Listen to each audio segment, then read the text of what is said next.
Hello, guys. Welcome. Oh my God, it's Friday. Y'all, it's been a long week. I'm so happy to be back with you guys. I'm happy to be recording this for you guys. Guys, we did it. We hit 100 plus more. It's been a wild ride.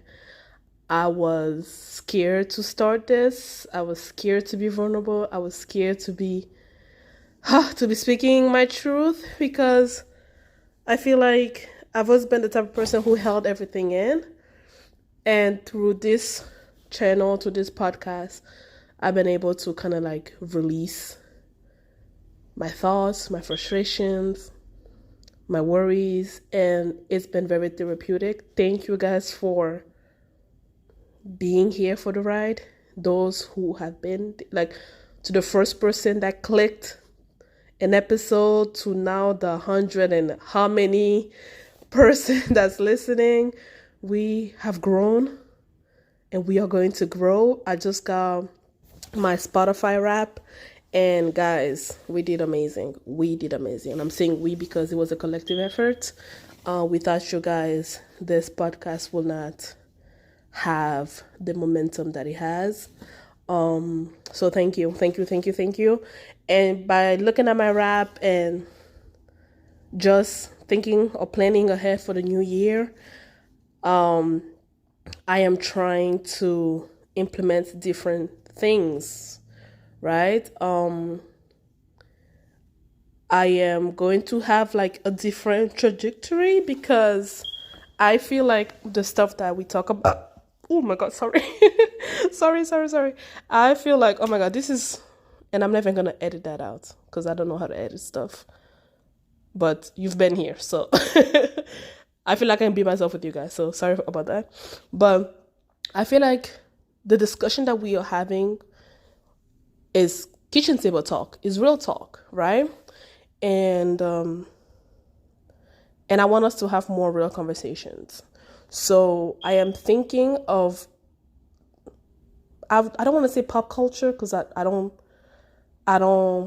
think of myself as very pop culture-y, but I want this to be a cultural commentary, right? It has been a cultural commentary using my own personal experience being a Congolese American, having so many life experiences. And I think you guys connect to that because even if you're born in America, or Finland, because I do have a lot of people listening from Finland, the UK, Canada, South Africa, Ireland. I am surprised. But I'm grateful. We are literally like doing well in 8 countries around the world. This is amazing. But yeah, this, like, you can connect with whatever I'm talking about because regardless of where we're from, the intersectionalities are real, right? So I am hoping and thinking to make it more into like cultural commentary and include current events. So in the new year, I'm going to be adding a lot of current events. I study political science. I have a master's in conflict and development studies. I'm interested in current events. I watch current events all the time for my work, for the thing that I want to do. And it's funny because even when I consume the news, I always see it through a Congolese eyes and American eyes, a foreigner eyes and immigrant eyes. So my perspective on stuff are very multicultural, which is similar to what this podcast, this family is about. It's about multiculturalism. It's about how our life experiences, our daily lives kind of like is reflected on us and in the society in which we belong to. So a lot of the stuff that I talked about already is very political, right? It's rooted in policies. It's rooted in the politics of things, right? So yes, I'm going to be sharing my own life, my own stories.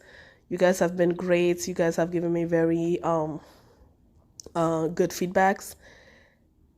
And I don't think it's going to be different, but I just wanted to let you guys know because I don't want it to be like, or I switch out on you guys, because I'm not. I feel like I still talk about, like even when I talk about music, right? I look at it from a political stance. I look at it because it is a very political thing, right? Because of globalization, right?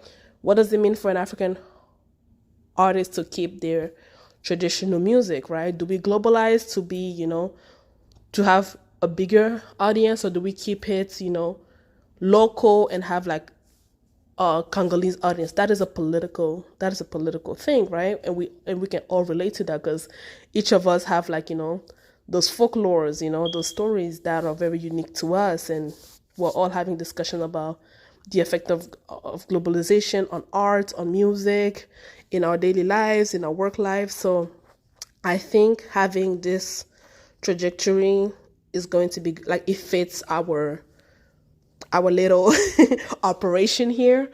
So I'm excited for the new year. I am grateful. This is the last podcast I'm gonna do for the year.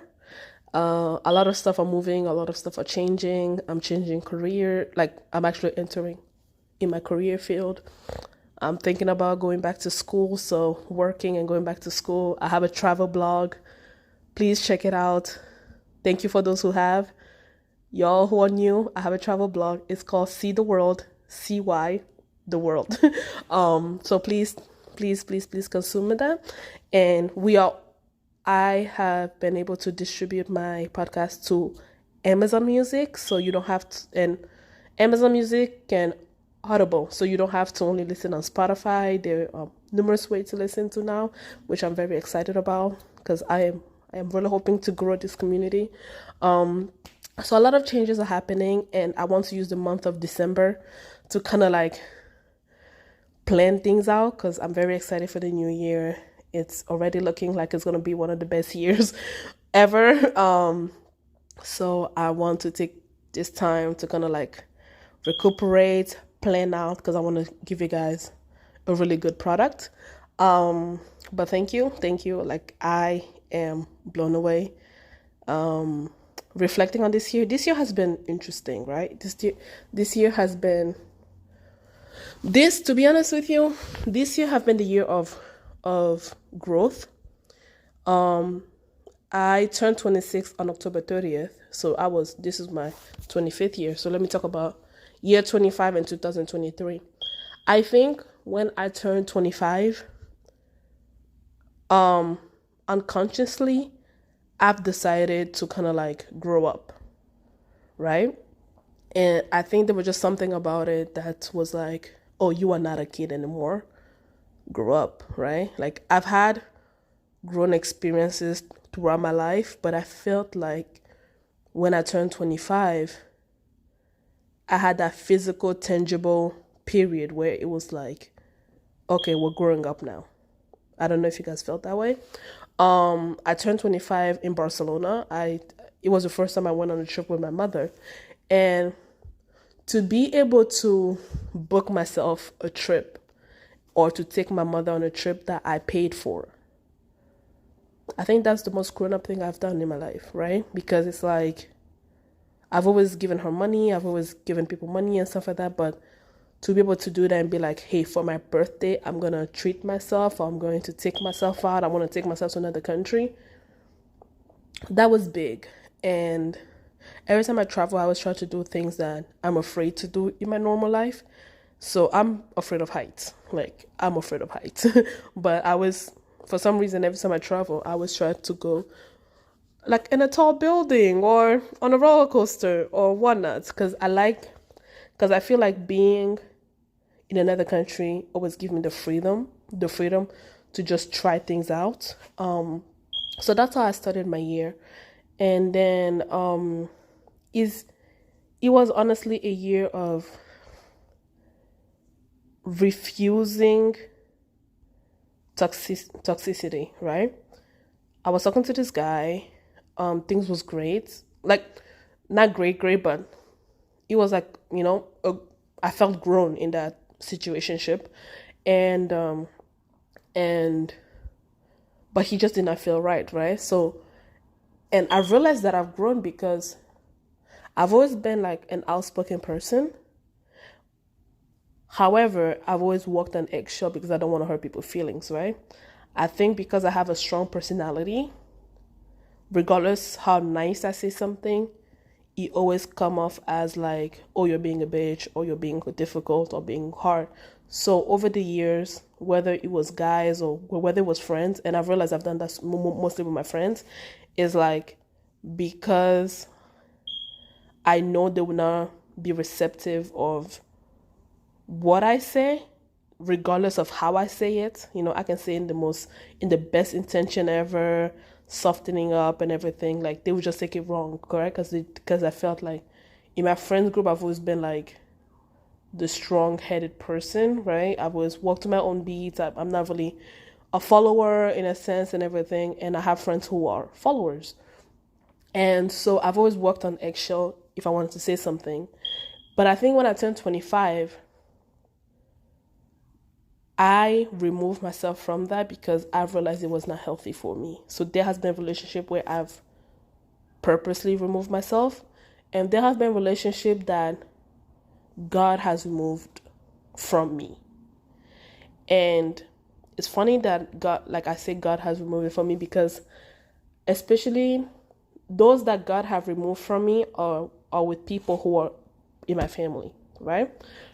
I always feel like, and I think it goes back to just being African and having this very like family-oriented mindset. I've always felt like I had an obligation to you because I share blood with you, right? I always had an obligation to family members. And regardless how many times people have hurt me, especially in my family, I always kept my loyalty to them. And I think God has put situationship within those relationships to kind of like show me show me that I don't have to do that. I don't have to have a loyalty to you because you're my family when you all have repeatedly hurt me. And the way God has done that is by making those people hurt me even more, right? Because after you go through some deep pain and somebody continues to put you to some deep pain and you're like, damn, wait a second. This person is purposely putting me through pain. They're purposely putting me through pain. So God have allowed situations to happen in order to help me remove those people away from my life, right? And it has been hard because I've also realized that when I give 1,000%. I don't even give 100. I give 1,000%.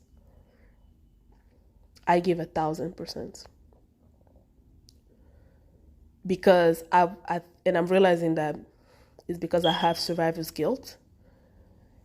And not only I have it, and I also feel like I have inherited it from my mother. My mother is like, if survivor's guilt was a person, it would be my mother. My mother is the type of woman who will give without getting anything in return. And it's funny because like, I'm realizing that that's how we've been wired as African women. That's how we've been wired as Black women, to give and never expecting anything in return. And the cultural shift that I've done to have expectations, and people are like, wait, what the fuck? You're having expectation for me to give you back something? Like, you're supposed to give me without expecting me to give back. And it's like, so learning, I think I had to learn to expect things from people, right? Because I was been like, oh, I don't expect anything to, like, I'm giving you because, God's going to bless. Yes, of course, God's going to bless me. But it's like, God showed me like, Jesus, you are giving. And it's like, nobody gives you shit. Nobody gives you shit. So you need to start having expectation to get things in return.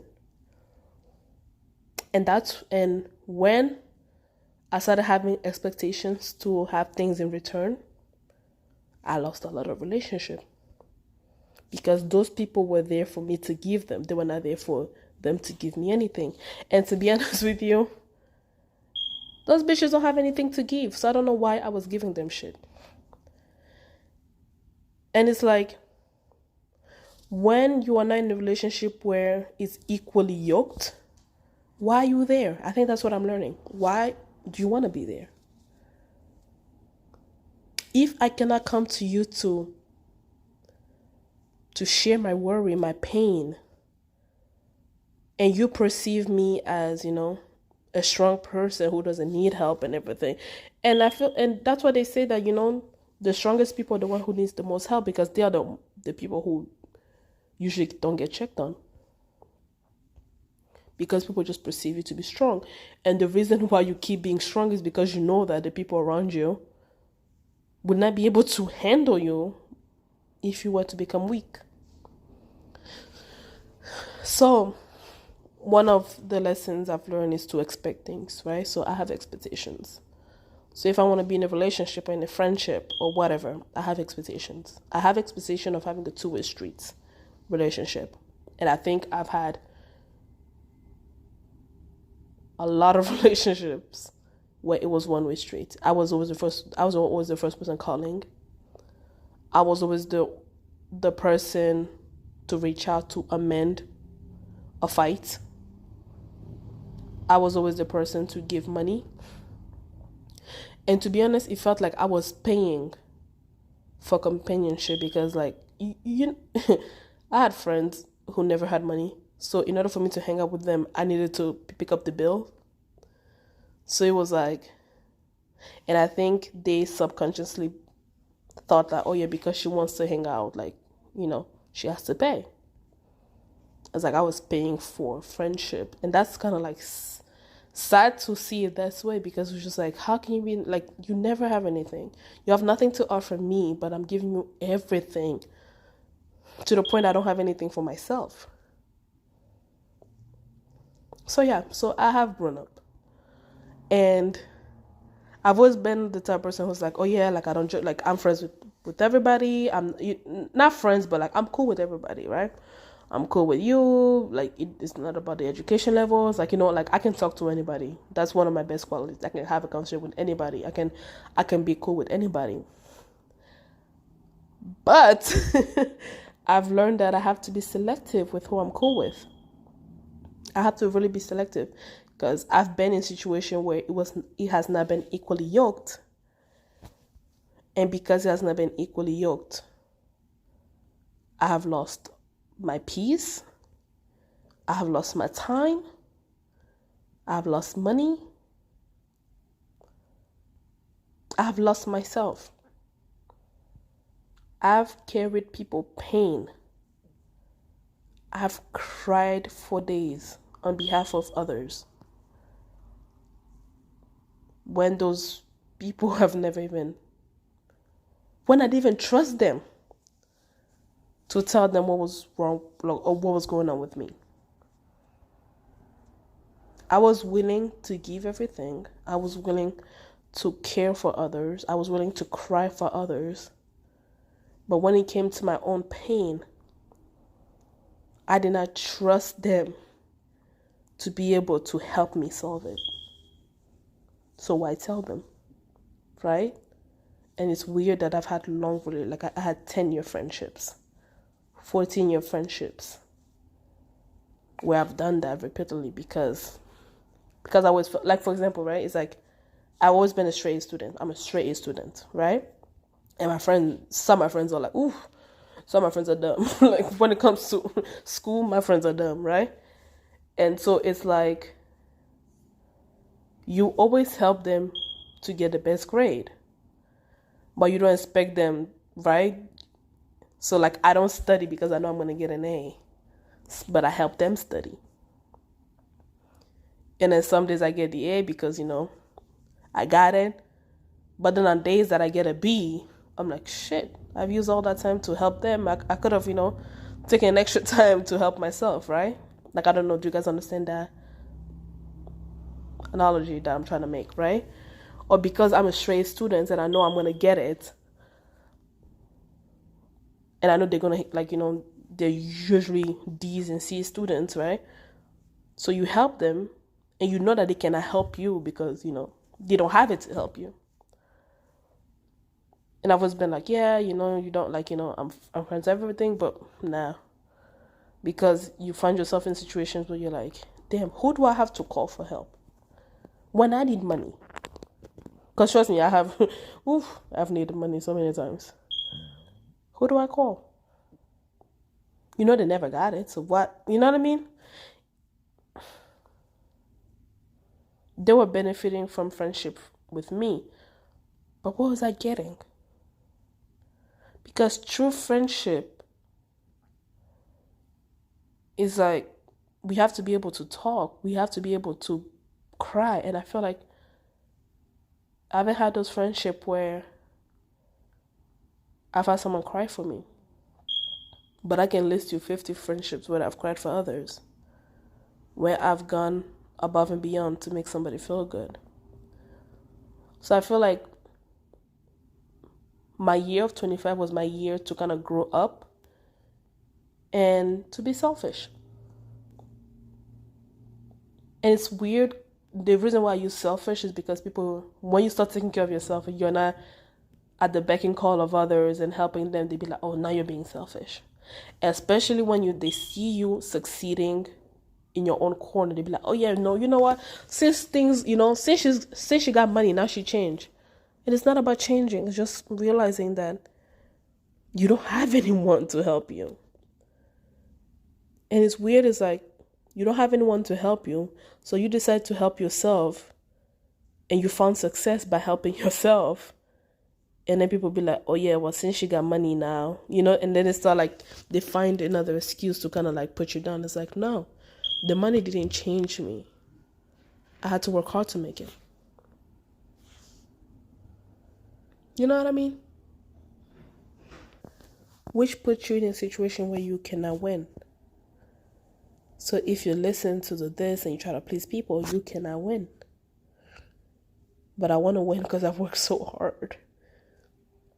And I did it by myself. And my therapist. But by myself, you know what I mean? So, yeah. If I can think back about this year, I'll say this year has been me becoming me, right?